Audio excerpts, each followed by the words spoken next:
হাতির সাথে মশার যুদ্ধ চলছে।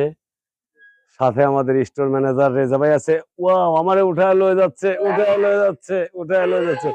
আমি একজন মশা মশা আমি আজকে হাতির সাথে পাঞ্জা লড়ছি।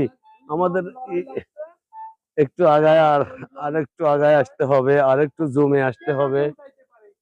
না, ও পারি না। ওয়াও, পারি না, পারি না, পারি না, পারি না। এই তো পারছি, এই তো পারছি, এই তো পারছি, এই তো পারছি, পারছি, পারছি, পারছি, পারছি, পারছি। না না না না না, হারবো না, হারবো না, হারছি না। টাইগার সেটাই উঠে গেলাম, এই উঠে গেলাম।